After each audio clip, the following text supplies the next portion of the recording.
Good morning, everyone, or good evening, depending on where you are. We're doing a very special AMA today. To introduce myself, some of you might know me. I'm Audrey from Tier Lab. I'm a co-founder and the CEO of Tier Lab. And today I'm super, super excited to have David, Chelsea, and Derek with us to talk about a very special project with Tatler China. And so to give a quick introduction to the project before we dive in, uh, the topic of today's AMA is David Ariew and Got Tatler it. China, the philanthropic journey of an NFT artwork. And this collaboration truly marks a milestone. When a still image from David's digital artwork Fractal Monarch appears on the cover of Tatler China in December, it will be the first NFT to do so on a Chinese magazine. And Tier Lab is very honored to work with Derek and David in order to launch the digital component of this project, as well as facilitating the sale of Fractal Monarch. The artwork will be available to purchase to, tomorrow, starting with whitelist, and then the public sale will go ahead when on Friday at 10 a.m. ET. And so if you haven't signed up for the whitelist yet, it's a reminder to do go on Tier Lab's website in order to sign up for the whitelist in the next 2 hours. I'm also very happy to emphasize that 50% of the proceeds will be donated to the charity organization Save the Children. And so it's an extra special Christmas present for everyone involved. To give a short introduction to David, David Ariew is a 3D artist and educator that's well known to the community as Octane Jesus, thanks to his hair and a comment that took Because up of in one of his the hair back tutorials. here. He's worked with artists like Beeple, Deadmau5, Zed, Katy Perry, Keith Urban, and Excision. He developed several artistic styles from energetic concert visuals that are tightly synced with music to creating overly ambitious full CG short films as well as abstract and mesmerizing animations. We think that David and Tier Lab thinks that David is first and foremost one of the best digital artists in the world, and he also has a strong sense of responsibility as a leader in his field. Because of this sense of responsibility, he has been an avid educator by making tutorials and courses on how to use some of the world's best rendering tools, highlighting the joy and satisfaction of contributing to a community of digital artists. Chelsea, who we have here next to David, is Chelsea's all. my wingman right now because honestly, it's not my favorite doing these AMAs. I don't love having the spotlight on me, but Chelsea's great at talking. So if I ever I'm just like, I don't know, man, it's super early. Chelsea's just gonna jump in. Amazing, Yeah. amazing. We love it, and I know Chelsea's also an avid supporter of the artists and the arts, and has more recently gone into C4D. Is it pronounced C4D? Yeah, and she's And doing Daz. Yeah. after being involved with everything from professional dancing to costume design to makeup artistry to novel writing. And I would also love to hear about your the artist collective that you run together called Get NFT, uh, whose first creator gallery showing was hosted by the Sevens Foundation at www.grants.art. Yep. And so today we're going to get right into it after I introduce Derek. So, Derek is the founder of Triple X, which is an amazing, amazing NFT production studio. And I think I'm actually going to hand it off to Derek here to make an introduction on everything that he's working on. Okay, thank you, Audrey, and thank you for the intro. I'm Derek, and I'm the co-founder of TrueX and CEO of TrueX. And currently, like as everybody knows of this project that David just released, and so it was like weeks ago, I was approached by the editor-in-chief from Tatler, and we only had probably around 3 weeks, and he was asking me, consulting if I knew any like good artist, like one of the best in the industry that could possibly work on the December issue for their magazine, as becoming the first NFT cover ever shown like in a Chinese magazine. And immediately, and also like to broaden the topic, the theme of this charitable events, and I immediately thought of like David. And then, so because like we've been working on some other stuff as well that I can introduce to you guys later on, but So I texted him, and then as usual, like immediate response, and then we just had a call, and then with Chelsea, and then like I told them the brief intro, the background of the project, and they immediately said yes, because they knew that, like, the whole purpose of this project, the good cause of this project that's coming along after, not just a simple NFT sale, but it's more about like where, like how much it could help, like the charity, and then everything, the accomplishment and the achievements.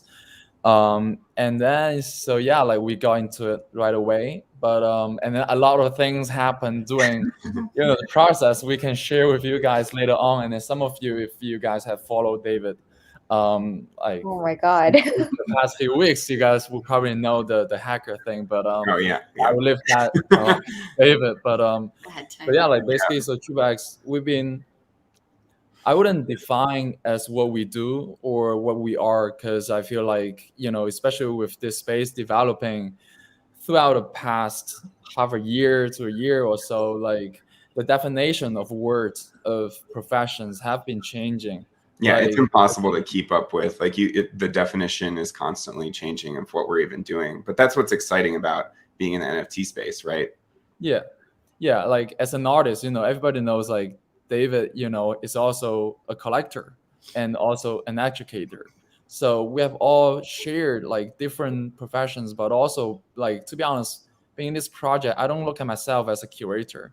It's more like I have a purpose that I want to um, kind of accomplish, but also, and then working with David, but also along the way, we don't just talk about the project, we talk about everything. We talk Yeah, we about, just chilling. Like it's yeah, like we're how, just yeah, sharing like usual, like what was the latest POC drop like? Yeah, all that kind of stuff. Yeah. and I think that's I would say, like, that's the best part that I enjoy working with the artist, with this project, and then the next upcoming ones that I will share with you guys later on.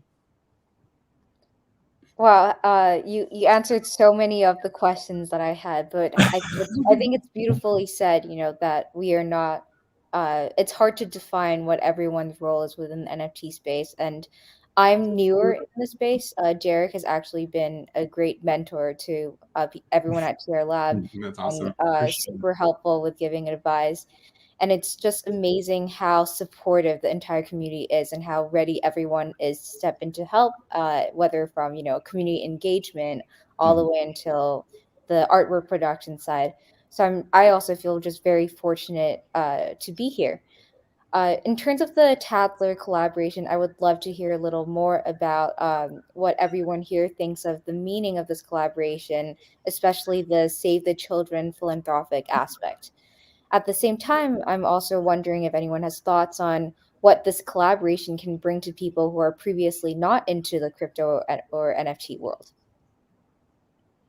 So Hmm. maybe, David, you can go first. So yeah, I think it's a beautiful charity, and I don't know, Chelsea, help me out. That's pretty much Yeah, it. I mean, yeah. yeah, I think it's great. It's amazing to be able to give back to a charity. It's really simple. It doesn't go much further than that. Yeah. I think that the kid aspect is really cool. I'm a mommy. So, Yeah. And I'm a stepdad, and we definitely connected with that aspect of the project. Yeah. Do you think that when Derek approached you, Derek, were you thinking also of this collaboration bringing attention to the whole NFT world for people who might previously not know about or not care about NFTs? Yes, for sure. Because like when the Tetler team approached me, at the moments I felt like I if I ever had a chance, I would love to bring on the best artist to China, or bring the best Chinese artist to like the overseas, to showcase. I think it's more about the artworks. It's more about the quality, and Yeah. then That's it's why I not love about working with where you. they are from. That's And why I love working with you, because you care so much about the quality, and together we've been like coming up with just artists that aren't necessarily super well known, but they're extremely high quality. And from my years of working in motion design, I know so many of the best artists out there that are currently unseen in the NFT space. So I love like bringing attention to them, and working with you to bring them on board to some of the projects we're doing. And the fact that the quality is first and foremost, I think is so important, and there's a lack of curation in the space in general. So I think you guys are doing a really, really great job in that aspect. Yeah. And also I think when he mentioned, when the editor-in-chief from Tesla mentioned that, it was going to be on their December issue, like December cover, I thought that, if it was gonna be the first time the majority of Chinese people seeing a NFT artwork, then I want it to be in the best possible way, right? Because like, let's not really let's not focus on the tech aspect of the token itself, but the art, the artistic essence.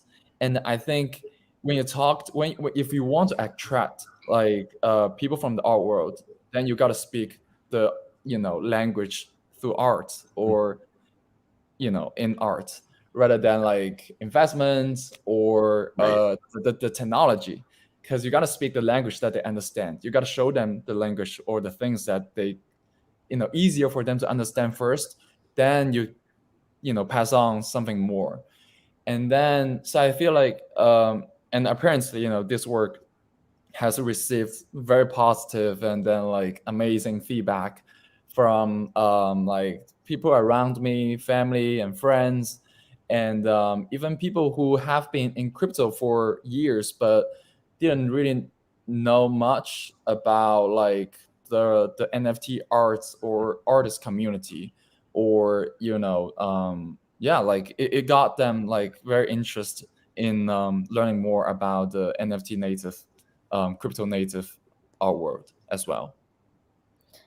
Amazing. Speaking of the artwork, if we can go to the artwork page, I think I would love to talk a little more about, David's art and process. David, would love to hear a bit more about how your style has developed over the years, and also what was the major inspiration behind Fractal Monarch, and how does this work connect with works in your previous other series? Yeah, I would say like Interstellar is, sorry, I'm very nervous. Oh my God. I hate being on the spot.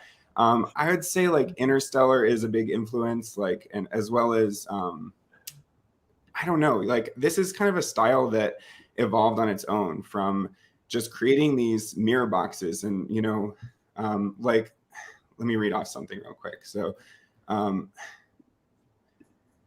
I wouldn't necessarily say that I have like a specific style, because I really love being versatile and not getting like pigeonholed into one thing. But for a long time, I was like the space guy, which was great because I love doing sci-fi work and space work. But after a while, it got a bit boring. So, but just by nature of taking on lots of different jobs and switching it up, I got out of that. So my work really spans from very abstract looking stuff like these trippy mirror boxes and abstract distortion renders to more concrete and narrative pieces like my Love in the Time of Space Invaders piece. But yeah, so for this piece, I like love working with mirror boxes, which are also known as infinite mirror rooms. And in person, they create like a very strange effect, expanding the space that the viewer sits inside, and immersing them in the lighting and design of that set. But in CG, I can take this effect even further by expanding and contracting fully reflective rooms, playing with geometry that would be impossible to build in reality. So that's one thing I really love about CG is like, you can take something in reality and like stretch it even further and like distort it and, make it look even crazier. So I love to lean into that aspect of creating in 3D and CG. And I can use like fisheye lenses with extreme focal lengths. I can play with tumbling cameras and things that would be really, really difficult to create in reality. And I love syncing lighting hits to music. And here I can also change the shapes of the room over time. So I can create like these bevels that expand and contract, which is completely impossible, you know, if you're to do this in the real world. And I love like the emergent properties of this type of abstract work, where I feel like I'm more of a partner with the software and exploring the worlds I create and constantly finding unexpected results. So it's often like I don't even feel like necessarily ownership over the work. Like a lot of the time I'm like just playing around and I find some kind of cool color combination or, you know, something completely unexpected with the patterns that emerge from creating. It's like, okay, maybe this is a spherical, you know, fully reflective box with triangular geometry, and it creates a really unique look. And I'm not even expecting that. And Chelsea here tells me that like my artwork is spiritual in nature, which is really funny to me because I don't necessarily identify as like a spiritual person, but it can be like, you know, and the reason she calls it spiritual is because the work can be like soothing and hypnotic or energetic and impactful, and patterns similar to like sacred geometry kind of emerge of their own accord. And That's sorry, go sorry for ahead. interrupting. No, you're good. No, that's amazing. And I just want to, for our friends in the chat who haven't seen the artwork yet, I do want to quickly play it to show it. It's absolutely mesmerizing. I've maybe watched it 30 times. It's so awesome. fun. There's always something new to see inside of these types of artworks that he creates. Yeah, I think a lot of them feel like this hallucinogenic trip without having to actually, you know, be on drugs. And it's like, you know, I think to me, it's really fun. And I've kind of been leaning more into this type of work just because I feel like it's unique. I haven't seen anybody else doing, you know, this exact thing. And every time I get in there, I feel like, oh, I've mirror boxes are tapped out. There's nothing more I can do. I've explored everything that's possible. But every time I jump in there, I find like so many new things. I'm like, oh, what if I, you know, put a like mirrored, you know, torus around the camera and like, oh, that creates some crazy distortion effects. And so every time I push it further, I think that's like the beauty of NFT work is that before I was doing client work and I had to basically just execute whatever it is the client was asking, right? And so that means that you get used to being versatile. You get used to doing all sorts of different things and being like a one-man band and, you know, learning on the job every single time. But in this way, I can like just explore a single style and delve further and further into it and combine that with everything I've picked up in my past, such as like doing the concert visuals and syncing visuals to audio really tightly, and just understanding how to create transitions and, you know, using all of that cinematography knowledge that I've picked up over the years, but in this specific medium. So I almost think of this as a medium for creating art. And that's what I'm seeing, like lots of these, you know, people that are succeeding really well, like Alex Ness, X Solo, like these guys are, you know, sticking to a style, but exploring further and further. And each time it feels more refined and evolved, or, you know, there's just, if you put yourself in a contained box, essentially you can create your way out of that box. So that's kind of the, you know, what I've been doing lately. Yeah. That's absolutely amazing. And I have to ask, you were speaking about cinematography. You got it. I do trip over words sometimes, no, so don't be nervous. But aside from that, I know music is such a big part of your background, and so when you create your own artworks, and I mean, we haven't gotten the full experience here because there is an amazing audio component that really brings you into the piece. Mm-hmm. How does that come about? Like, how do you end up choosing the right audio? Would love to hear about all of that. So sometimes I hire friends of mine that are sound designers to create audio to the to the visuals.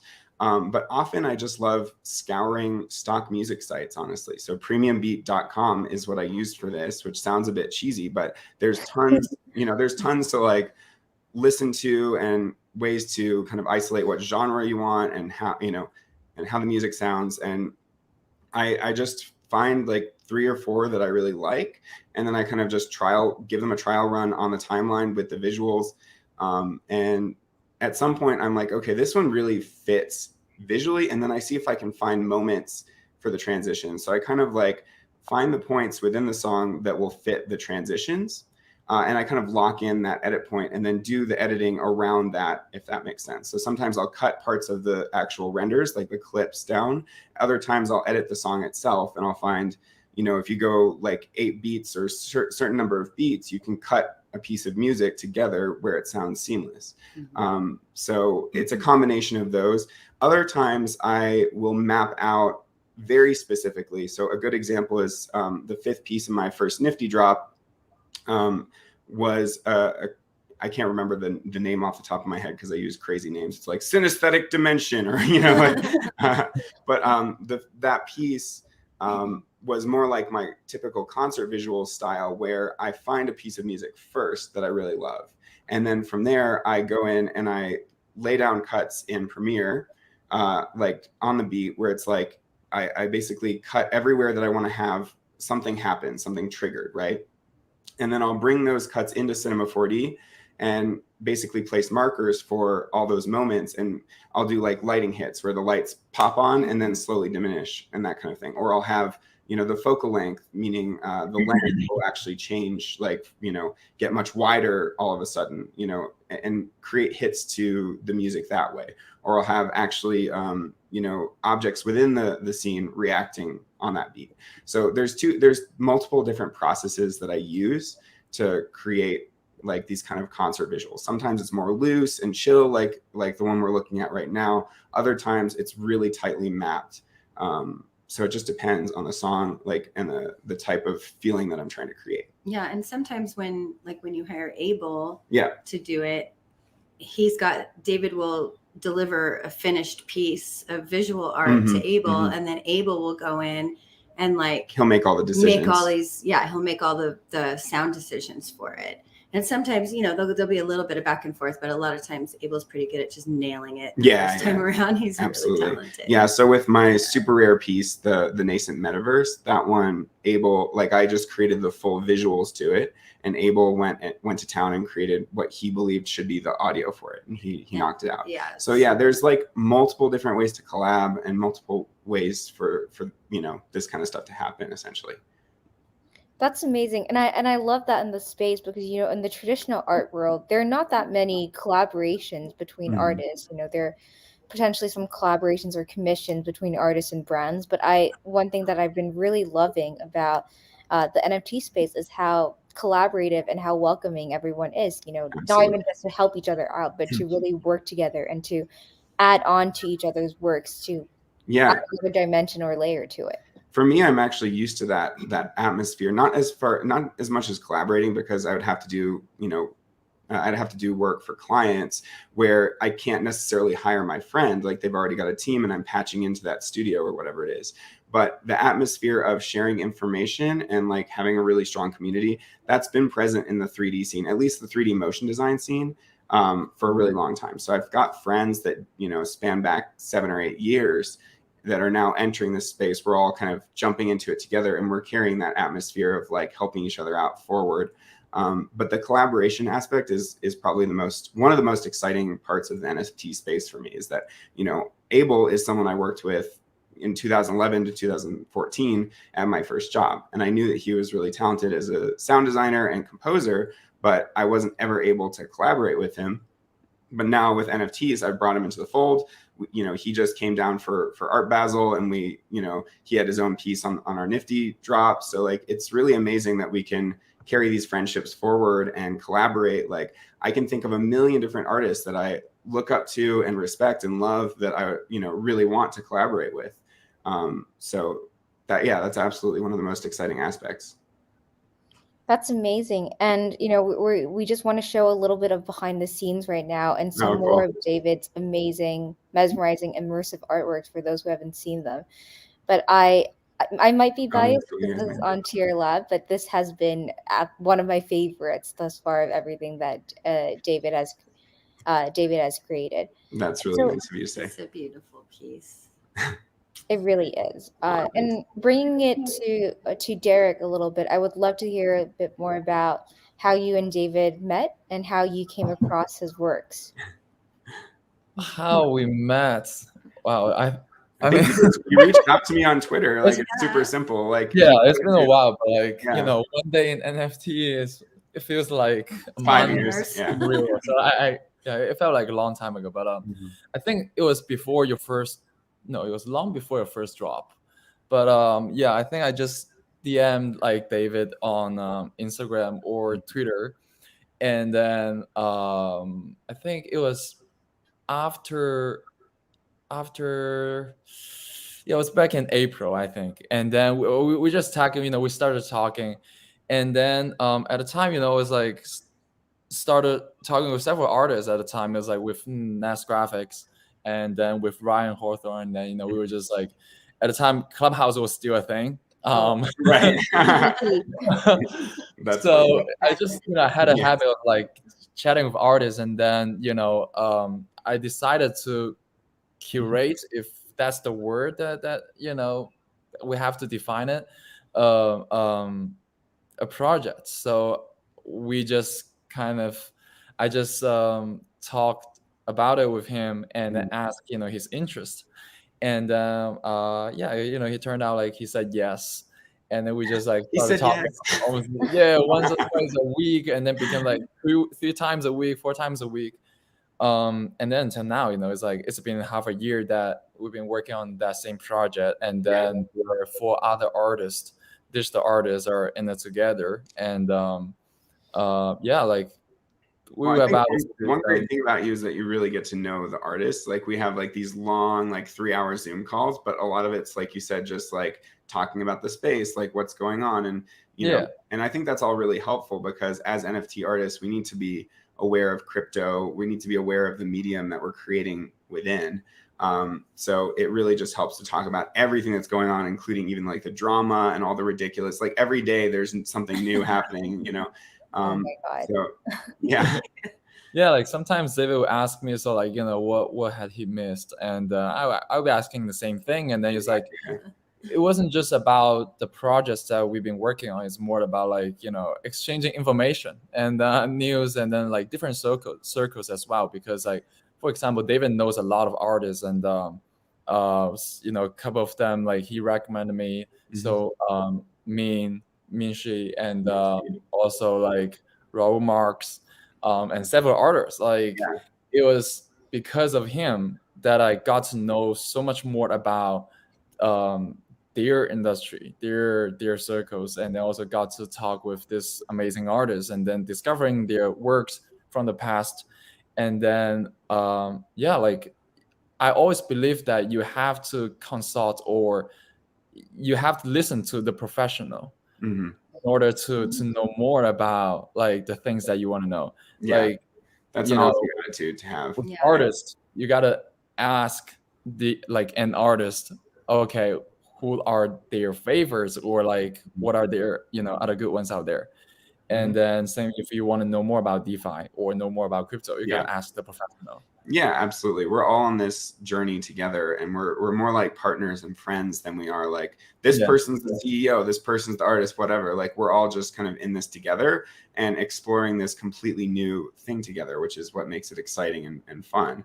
And yeah, exactly. I've got information about all the different artists. You've got information about crypto and art collecting. Like I'm not familiar, like I don't have that much education in art history, and that's something that I'm beginning to learn. But like, and the world of art collecting. And so, it's just a really cool partnership, essentially. Yeah, I think it's interesting that you found David, because you couldn't have picked a better person to then plug you into all these other artists, because this guy's brain is like a library of every piece of art that anyone has ever done in the motion design community. Mostly just 3D art. 3D art is what I'm saying. But he knows about all the artists. Like he can pull out, that tutorial that I watched back in 2009 that so-and-so did that had this thing. Like it's crazy what is stored inside this man's brain.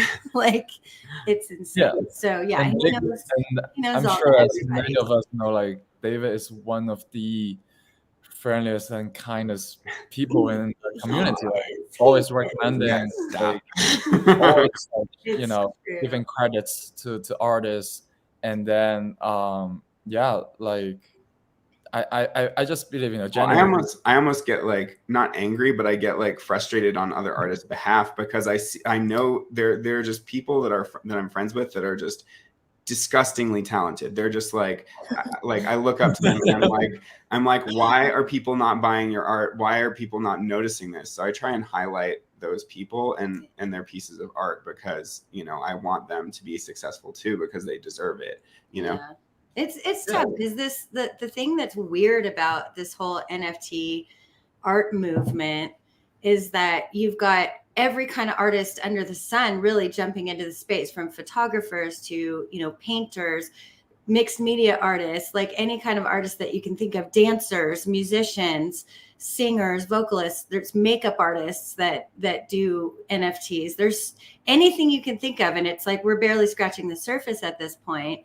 And I don't know, you just see like some of the quality is a big question mark when you look at it. You're like, I have a toddler that could draw that, right. And maybe even do a better job. I don't know.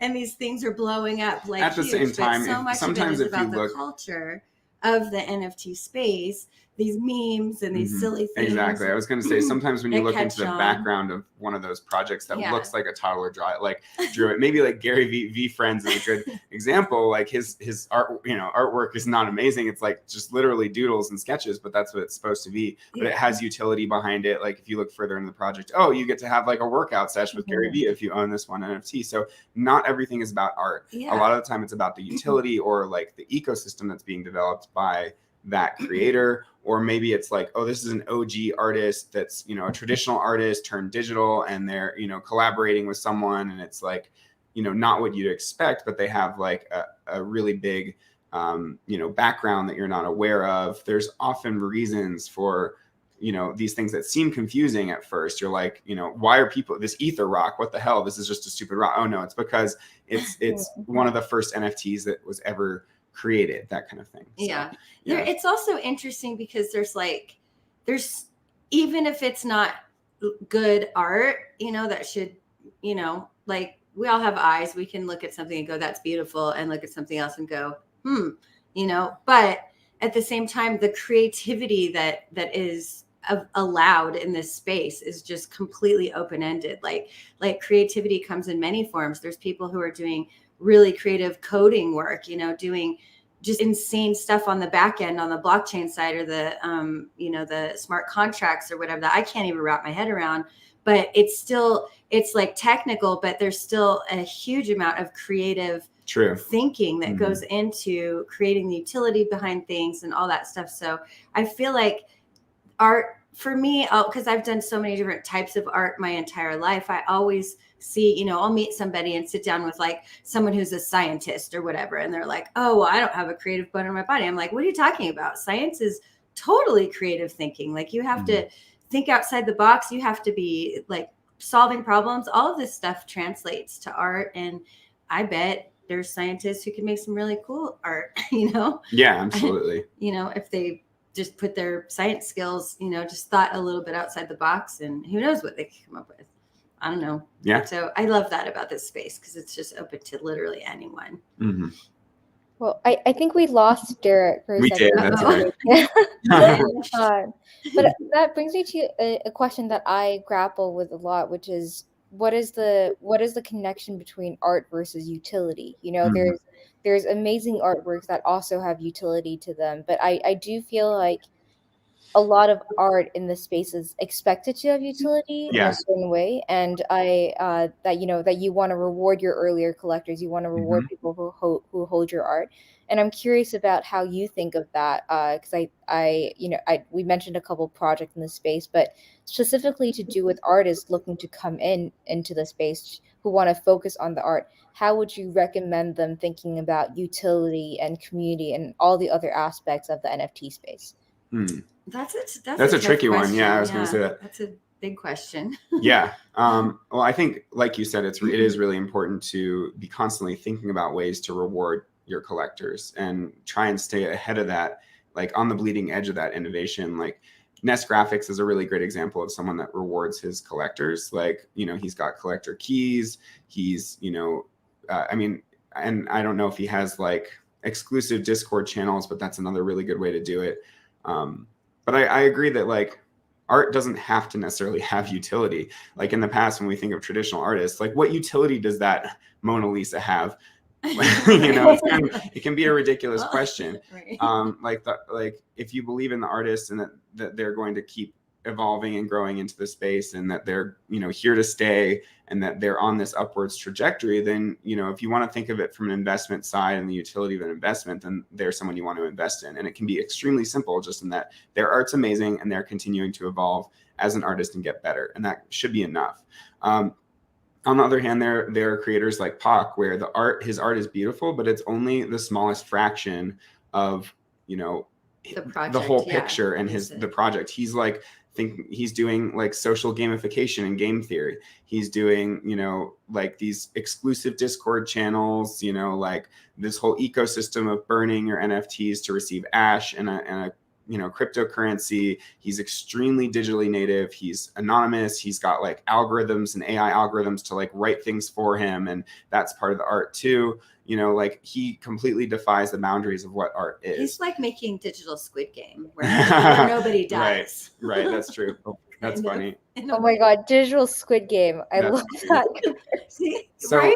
But that just means he's a different type of artist. Yeah. And I would never try as an artist to like do something like that, because I would fail miserably, because I don't know all of that stuff about blockchain yet. Yeah. And I'm not necessarily interested in that. So it's like, it's more of a question of who you are as an artist, and like how much do you know, want to delve into creating this kind of crazy ecosystem. You know, I have friends that are doing something that's kind of in between, where they are trying to create a larger like 1,000 generative project or 10K generative project and everything that goes along with that, or figuring out how to, you know, pipe out renders from Cinema 4D that are fully 3D, that, you know, you click one button and it changes a lot of attributes and you get something different. So it's just different mindsets, you know. Do you want to create a game, or do you want to create art, or somewhere in between, you know?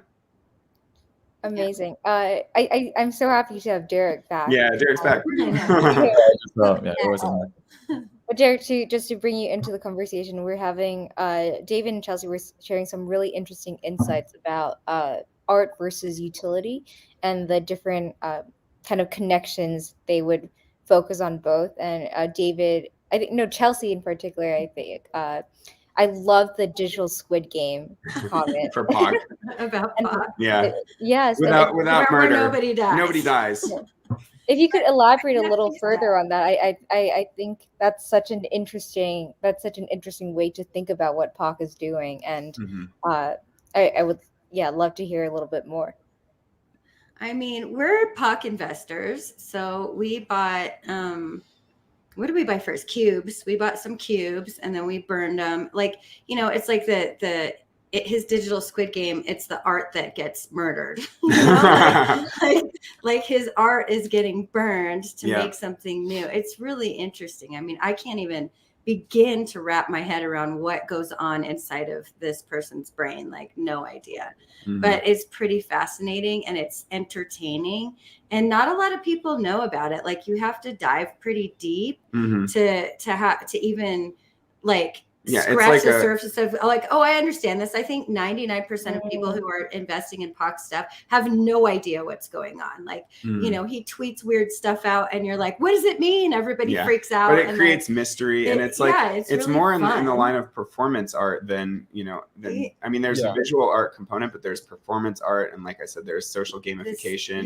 This kind of almost social manipulation in a way, you know, like his hate project, where he created this thing to give to all his haters, and then all his haters got this special he pulled it away, and then he made it so they could never sell it. Well, no, and then after they couldn't sell it, he actually it was like he pulled it back. He had it written into the smart contract that he could just retrieve them all. So he retrieved them all to a burn address. So he like gave it and then took it away. He said that like the hate like collection was a mechanism called move. It's like only the creator can control, you know, kind of like has the full control over the tokens, and then that's why you can move them around and then burn them. and So in then that got case, back. And I think like it's very interesting that like, the creator pack or creators, right? Like made it clear that he is a designer. He's not an artist, but like yes, he's performance. He's actually a performance arts, I right? think And he's like, an artist. I think he's he's like yeah, I he think is. even like the mechanisms, like you just said, the code itself is a form of art. Yeah. So Like, that's why people are going crazy over merge. Like it's the highest sale of a living artist, pretty much. And it's like the reason is not the art. The art is a circle, right? The art is the simplest thing you can possibly have. But the actual art is the mechanism behind the way that the merge takes place. And the rules of this game and the twist that's upcoming and that kind of thing. Yeah. And the medium, he said, like the medium is the canvas. So smart contracts, like he's a smart contract artist for sure. And also like I feel like he has like everything that he's like design has a purpose, like before you release it to the public, that it has to receive a general like conclusive like acceptance.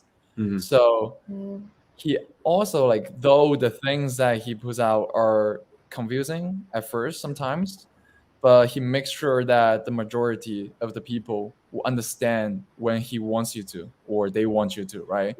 Like it gets to the second stage and then the third stage, and now there's the twist, and there's like the phase that you wait and then understand the mechanism. That's like the Lost Poets.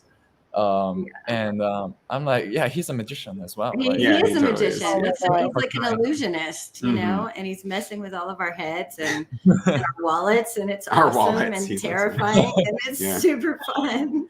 Like, what he's doing is very, very groundbreaking. So I think like with creator like him or like they, we it's hard to expect every artist in the space to execute or to be capable of what Pac has been doing, because like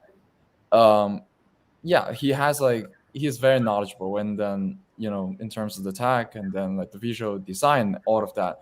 But does art need to have utility? I personally feel like no, because look at like for example, shout out to like Raf Grassati, and Nas Graphics, and and David, yourself and Chelsea, and then a lot of others. And same thing that when we say, okay, look at like the traditional art, art is art, like utility. So design, it makes more sense for design or design creations to have utility than artworks. And then we can't expect like every artist has the genius mind of Pac, or like as like Nas has been doing so well, marketing, building a community, and all of that. It's tough. Sometimes some creators just don't prefer to. It helps to have as much of those things as you can. It helps to be great at marketing. It helps to know smart contracts and blockchain. It helps to have great visual art, obviously, but no, every artist can't have all those things. Where it's like it requires you to be such a super generalist and know so many things that it's just not possible for everyone. And by the way, like, one thing that we gotta remind the general public is like, look, we only have like limited time each day to work, to sleep, and then artists are supposed to be working on like creating our work, right? And then now they have to like, all right, they have to be in charge of their like, okay, how many editions, how many pieces they release this time, what's the what's the pricing, and then how am I marketing this? Am I doing this right on Twitter? Yeah, exactly.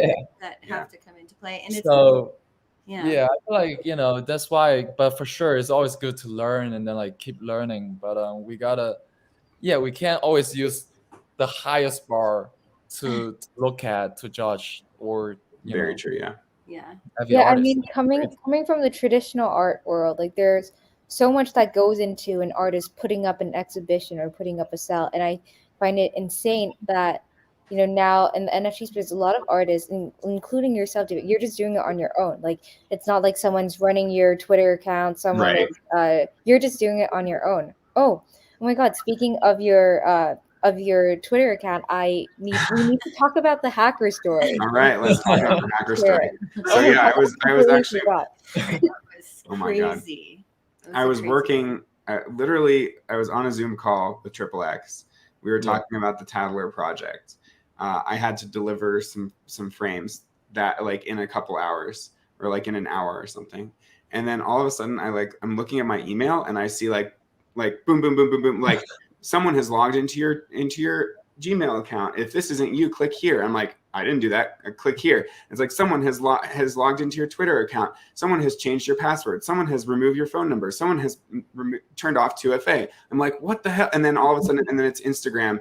And I'm like, I just start like panicking, you know, because it would happen so fast before my eyes. And I couldn't, like, I was trying to hit the, you know, this isn't me button, and it didn't do anything. Yeah. And then I looked down at my phone. I'm like, going to call Chelsea. I'm like, help, you know, and my phone has no service. Like, it's like not, you know, not normal. Like it's completely out of service. So yeah, I had to like go and, you know, we live with this other artist, Nate. And I went upstairs to him and I was like, dude, my phone isn't working. I think I'm getting hacked. And so he like gave me his phone so I could call Chelsea. And no, he called me. He called me. Goes, David needs to talk to you. He like, it's so like serious. In this doom voice. I'm like, oh, what's happening? I was so scared. And then he's like, I'm getting hacked. I'm like, uh-oh. So I was out at, you know, shopping for my son. My son and his wife were moving here that day. Like my son had been driving for 2 days from California and was arriving at our house that day. Like that. It was the worst possible day for this to happen.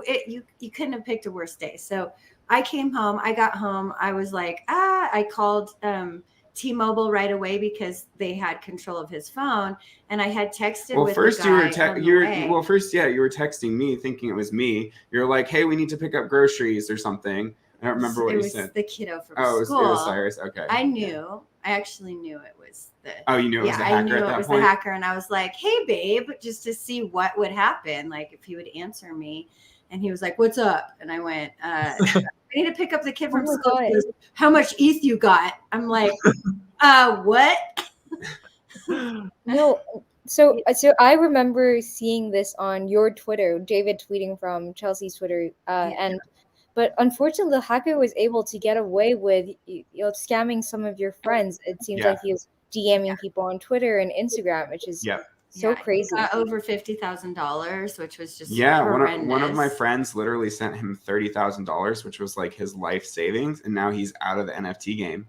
And so I want to do a collab drop with my friend and for some of the other people that lost money. Like 2 of my other friends lost $8,000. I think we should just sell the car. I think we should sell the call as an NFT for super cheap and make like 1 million editions of it and raise money that way. I guess. I don't know. So what is the call? I remember hearing about a call, but I never actually heard it. So yeah, he actually at some point. So Chelsea got the SIM swap fixed, but he actually called my phone from a couple times. Burner phone. Yeah, from some burner phone, and was like threatening us on the phone.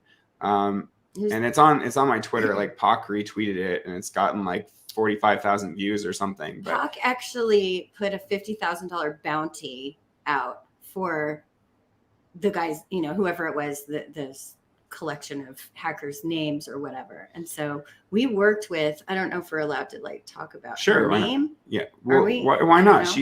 We've like mentioned her a million times on Twitter. That's true. So yeah, there's this, her name is Simone Art Online, but she's Simona, and she's an ethical hacker. And she basically tracked a bunch of wallet addresses that this guy was using back to the source. And it turns out that this is a much bigger hacker ring. And they've stolen over $400 million worth of ETH. They've got like 94,000 ETH in their wallet or something. And apparently like that's not that uncommon. Like there are like trillions of dollars, according to her book, there are trillions of dollars stolen every year from hacking. It's like a massive, massive issue. But yeah, so Chelsea's like been trying to get in contact with the FBI, and it's pretty crazy. All of this happened because I didn't know SIM swaps were a thing. So that's something to be aware of, where they basically just go in and pretend to be you. And either it's someone that in the phone company like T-Mobile that, you know, is being paid off to give this information out, or it could just be someone has a really good sob story and it's convincing enough. But apparently it's a really common scam to SIM swap someone, which gives them access to your phone and text 2FA. So that was the problem, that I had my 2FA set to text and not an authenticator. So now I'm using Google Authenticate and Authy. But I didn't know all that stuff. And they also had to have access to one of my emails. They got this email that I'd neglected for years. That was just my backup email that I hadn't thought about and I hadn't changed the password to in a long time. Obviously that password was leaked somewhere online. So they got access to that email and they like pulled off a coordinated attack. And this is all because I'm making big sales. It's because, you know, I'm in the crypto game. They knew I had an ape. They were trying to extort me for my ape on the phone. They were like, man, you have an ape that's worth like $500,000. Why don't you just want to send me like 10 ETH or you know, whatever? Like, come on, it's like nothing to you. And yeah, okay, I mean, I have 93 million. Right. Whatever, get out of here. But I called his bluff in that and tried to stay calm on the phone. Like Chelsea yelled at him. It was hilarious. She was like, "You're a fucking criminal." I was so mad. But like, I was just like, no, you do what you're going to do, because I figured that he had already gotten everything that he could, which was just access to my social media accounts. He didn't steal any money from us. He didn't get any of our crypto assets. Yeah, which he tried to get into TurboTax. Right. He tried to get my. Oh my God. Yeah. So thankfully it was just a backup email, you know, that I don't use much, that didn't have access to much. If he got into my main email, that would have been really, really bad. But so I figured he'd gotten everything he could. And the reason he was calling us was to just further scare us and, you know, and say things like, your network is infected and I've been watching you for weeks and, you know, we're going to threaten to kill my child. Like, it was really, really scary. I mean, these people are not, they don't ever do like in-person crimes. All of that's just hot air, but still it was scary. Yeah. I'm so sorry to hear that. Yeah, it was pretty terrifying. And then, you know, when all of this is going on and we're like, he's freaking out, I'm calling T-Mobile, you know, we're trying to, you know, call TurboTax before he gets in, because we saw a notification that they were trying to get in. So we handled that. And then my son shows up after driving for 2 days and there's like cops here. It was ridiculous. So awful. Yeah. And then we're like trying to deliver the frames for this. Like I remember that day was right on that line, and then it was like 2 or 3 a.m. here, and we were just talking with David, and 12 minutes later I got a text from him. I was like, "Oh, how much you got in your wallet?" What? I was like, "What? How about BTC? You got any BTC? Yeah, give me that Bitcoin, bro." Chelsea texted me that, it was hackers. I was like, I just texted, okay, is everything good? And then she's like, yeah, all good, bro. And then so, you know, I waited, like we were just like in touch the whole time, and then so I almost felt like I was just in there with them, like, you know, live. And then everything was straight out of a movie. It felt like it was so weird. Really, in real lifetime. It's like, and by the way, it's like everything was so confusing. You know, right now when we look back, everything seemed more logical or make sense, but it was mad confusing and then for sure scary. Like I knew for David, and then like all of you guys, like, and I'm like, it was wow. scary too, because David, you know, we have groups on like Twitter chat groups. You know, I have this little collective called NFT Angels that I sort of help run, and David's in that group. And so what happened was this guy had access to get in the group. So he went in there and started threatening all of my artists. They're in this group and they're like, block. And they just blocked him. And as soon as you block somebody in a Twitter chat, it boots him out. Thank goodness they were smart enough to do that. He was like, this isn't David. Yeah. He was like, I'm coming for you next. Just totally insane. Yeah. Like, whoa, okay. Oh my God. Yeah, but people were smart enough to block him and boot him out, and then a bunch of people left the group, you know, because they were so scared they didn't know what was going on. And now it's fine now. But you know, like this guy was a menace. He went in and just like terrorized. Thankfully, so like many people. one positive. Well, this isn't positive, but I think that the hacker didn't know much about the NFT space. If he had, he would be hitting up all my collectors on Twitter. But because, you know, but he was hitting up literally everyone I'd ever talked to on Instagram. Yeah. So like hundreds and hundreds of people he sent this same message to, and you know, it only takes a few people to fall for it, you know, and the fact is he was funny one. using the fact that I'm, always accessible, and that I'm an educator, and that people trust me to gain access. And like one of the people who got scammed, like most people can detect like the difference between how I speak and how the hacker speaks. Like the hacker didn't have the best grammar. Like there are definitely cues. But one of the people that got scammed is from Egypt. So he's not a native English speaker. And so when, in that case, like there are things that maybe he didn't pick up on, and he really thought that I needed help, and that I was going to cut him in. Or I think at that point the hacker was using some scheme about apes, and like this guy was going to get some, you're going to get some money out of the deal or something, like.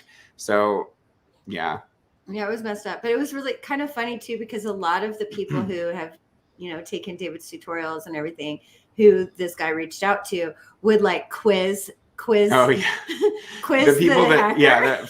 There were a lot of people that quickly figured out that it was a hacker, and they're like, what are the best settings to use in path tracing in Octane? And he's like, what are you talking about, bro? And they're like, fake. Yeah. Like they knew right away. Oh my God. If you can answer Octane questions, then it's not Octane Jesus. That is such a crazy story. And like to top it all off, you are going through this as a few hours away from a big deadline for toddler. That's just insane. It was brutal. For those who read Chinese, the magazine's out now. The hacker story is actually a prominent part of the editor-in-chief's forward, because it was such a big part of how the project came part together. Of the story. Part of the story, which I think very much reflects a part of current times, with crazy scams and hackers and getting more sophisticated. And the NFT it's scary how sophisticated they are. It's really terrifying. It sucks because we don't want this to be part of the job description, but it is. We have to stay ahead of our security. And this was a huge lesson to me, in that my security isn't just my security. It affects literally everyone. Yeah. And that's not something that had dawned on me before. It's like my friends can get screwed over if I don't have good enough security. Yeah. Absolutely. Hard lesson to learn. Definitely. I mean, I am. I cannot believe you guys are still smiling. You're so positive and open-minded about the whole thing. Just. I mean, this was like we've had a week 5 minutes before. Oh, now we're going to Miami. Yeah, that was the last minute. Miami was a good palate cleanser. Like we had to like gear up for that art show and make all that happen. So like the hack is feels like years ago. Yeah, that was like everything else in the NFT space. Exactly. And this was such a fun conversation. I did notice that we're running a little bit over time. Okay, I want to remind everyone to go on TierLab.com to check out David's beautiful artwork. The whitelist application will close in an hour, and I wish everyone the best of luck. Thank you so much to David and Chelsea and Derek for being with us here today. I love the conversation. I think we, touched on everything from utility to pack. Pack is always in everything. To David's story and to Derek's story. And so I really appreciate everyone being here with us today. And I hope everyone has a wonderful day. Yeah, thank you so much, Audrey. You're so sweet. And thanks, Derek. Really nice interviewer. Good job. Yeah. Oh, and thanks to the Well community too for always being the most welcoming and best community to do AMAs on. Yeah. Hi, whoever's out there. Yeah, we don't know. Have an amazing day. Thanks. And bye, guys. Bye. Bye. Bye.